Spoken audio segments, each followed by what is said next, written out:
What's up, YouTube? It's the Action Figure Grader coming back to you with another video, and this time it's going to be a watch list clean out video where I have a bunch of different items that were in my watch list. They all closed, they all sold, and they don't really fit into any particular category. There's not enough of one of them to include as a separate video, so I put them all in this one video. We've got some vintage Polish bootlegs, we've got some comic books, we've got some mint and sealed box vintage Kenner items, a couple of trading cards, some pretty interesting stuff here. And I just like to do this occasionally to kind of clean out my watch list and have a kind of a smorgasbord of different stuff for you guys. So let's go ahead and dig in. The first one is a Meccano mint and sealed box French 12-inch Darth Vader. So pretty rare item there. You can see La Guerre des Étoiles, and it's Darth Vader, and pretty cool looking item here, and it's actually mint and sealed box too, which you don't see pop up that often in an auction. So this one was over in France, and it sold for 705 euros, which is $778 overall. The box was, in decent shape, but it's mint and sealed box, and it's the rare French Meccano version. So very cool item, and again, not one you see often. Unfortunately, it did have some ink touch-up, it looks like, on the box from a tear there, but still, a very cool mint and sealed box, Meccano 12-inch Darth Vader, again, $778 plus shipping on that one. Next up was an unused Millennium Falcon micro collection. This is one of the rarer of the micro collection items. It's kind of like a small miniature Falcon playset for those die-cast static figures, and this one again was opened but unused content. So this is like a qualified grade example of the Millennium Falcon vehicle. There's also a TIE fighter that's very rare, as well as an X-Wing fighter for that micro collection. Those are probably the three rarest of the different micro collection items. And this one sold for big money. It sold at an auction for $940 free shipping. 7 bids on that one.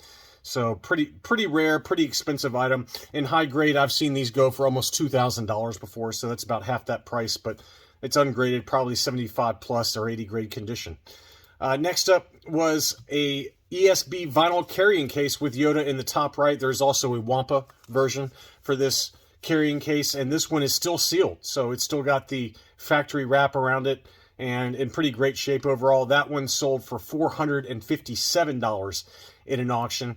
I've seen high grade examples already graded by AFA sell anywhere from $600 to $900, so pretty appropriately discounted given that it's ungraded, but pretty awesome looking box there. I love the bounty hunters in the lower left there.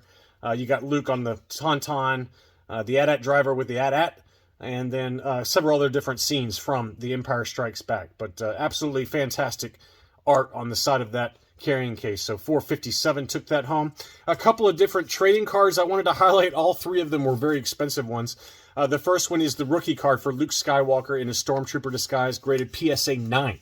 So I think there's only one PSA 10 that exists on the census for this card, but this is easily of the Topps, vintage Topps cards from 1977. This is the most expensive and the very first card released, and that one sold for $4,350 in an auction.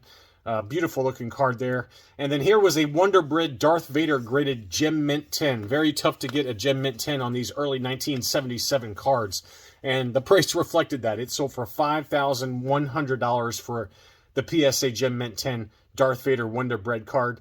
And then for a more modern card, this is one of the ultra rare cards from the customizable card game Star Wars CCG from 2001. This is the Reflections 2 foil of Emperor Palpatine. I don't know what the population report on this one is, but this is one of the ultra rares. Very tough to get this one, especially in a Gem Mint 10. And that one sold at an auction for $1,376. So that just shows you, even for some of these modern cards, this is definitely one of the holy grails for the Star Wars CCG line. Next up, we've got some comics. We've got a signed Star Wars #1. This one was signed by Howard Chelkin. I guess he did the cover art as well as the interior art, and so you can see his signature there. It's on Luke. It's hard to see. It's in black, but very short signature with an H basically on top of Luke there on the cover. But it's a CGC 9.8 old case style for Star Wars #1. A little bit of a miswrap, as you can see on the left hand side there, but that one sold for $3,500 plus $12 shipping.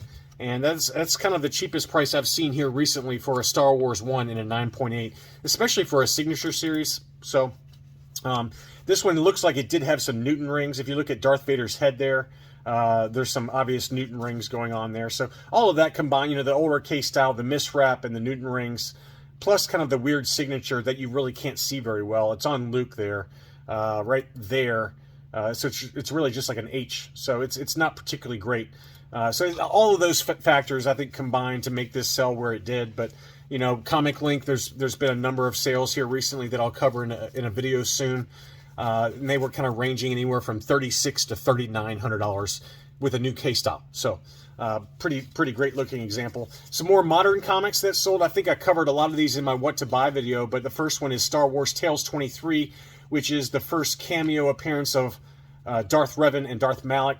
This is the kind of the artwork cover style, and there is also a photo variant cover that's a little bit more expensive. This one I do have in my collection. This one sold for a good deal, $152.50. Took that one home. I think I paid like $175 or so for mine. I can't remember the exact number, but somewhere in that ballpark. But that's a pretty good price for the first cameo of Darth Malak and Darth Revan. Some other Revan keys. This is the origin of Revan, Code Ord number 42, and this one also was at auction. This one sold for $301.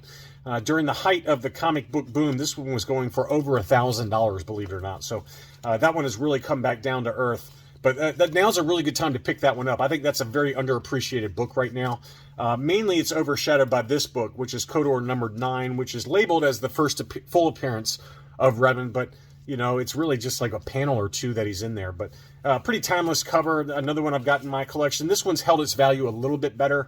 That one sold for $620. But I think, you know, if you're into Revan, if you're into the Expanded Universe, Revan and Malak, I mean, those two books I think are really good buys right now relative to where they were. I mean, I think Code Ord number 9 was going for like $1,200 to $1,500 last year. So this one has really come back down to earth, as has Code Ord number 42.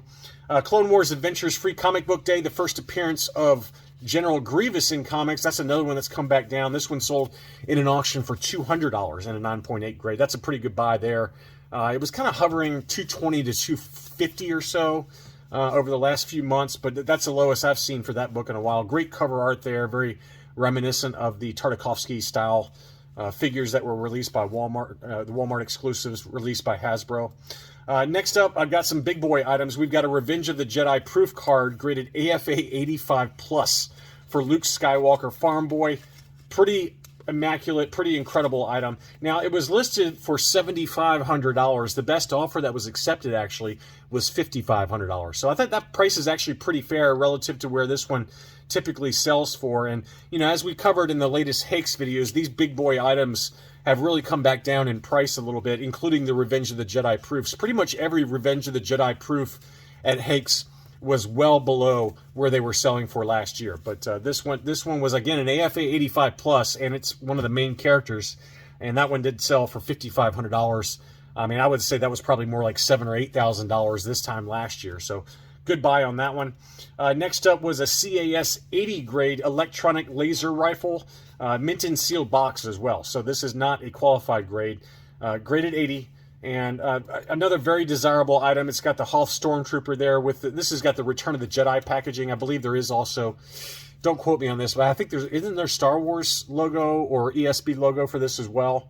I would imagine an ESB logo for sure, given that there's a Hoth Stormtrooper on there. But this is a tough to find item, especially in that kind of condition. And that one was listed for $4,750. The best offer that was accepted on that one was $4,300 plus shipping on that. So pretty incredible item there.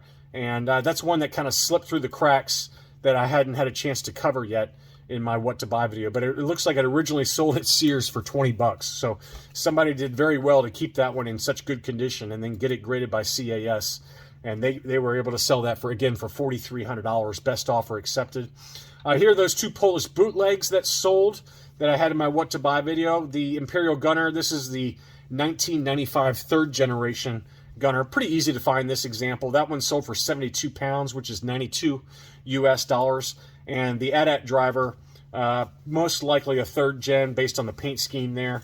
and that one sold for 59 pounds, which is 75 US dollars. Two really good buys, I think, on some later generation Polish bootlegs. I mean, that's cheaper than they go for on Facebook, in my opinion. So good buys on those.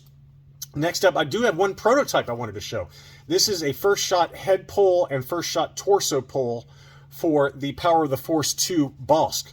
So you can see that the head is in non-production colors in that red color, and the torso is also a darker yellow, and it's unpainted. The rest of the figure is all kind of production colors, but that is a torso pull and head pull first shot prototype. That one sold for $225. I think that's very fair. For a true full first shot prototype, you're looking at $350 to $450, I think, for Bossk. He's one of the more popular ones to get in a Power of the Force 2 prototype format.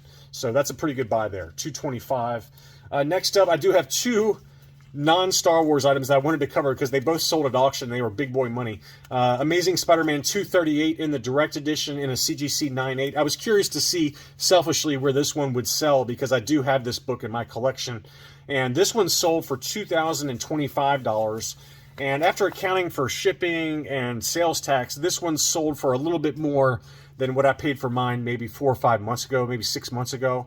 So I feel pretty good about my investment, even though the comic book market is down pretty significantly from when I bought this book.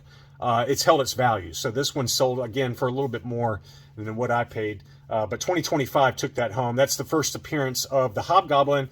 Pretty timeless cover by John Romita Sr. and Jr. John Romita Sr. just passed away fairly recently. So this is a pretty incredible cover and one of the best books in my collection. But that one did sell for 2025.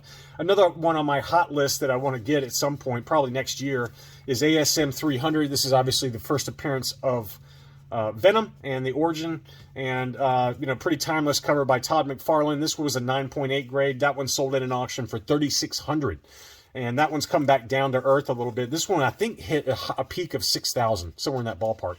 But this one is slowly but steadily been coming down for anywhere from this $3,600 number. Again, if you factor in taxes, it's probably closer to $39,000 or $4,000, and that's about where they're selling, even on Instagram or on Facebook. It's kind of in that $3,800 to $3,900 range for ASM 300 in a CGC 9.8 with white pages. But that was a beautiful example, and selfishly, I was just tracking that because obviously I'm going to have to save up some money if I'm going to get that book one day. But anyway, just again, this is a watch list clean out edition. I wanted to kind of cover a bunch of items that I had in my watch list and kind of get them off the plate, so to speak. And I just want to appreciate everyone who watches the channel. Thank you to my Patreon supporters, and I'll talk to you soon.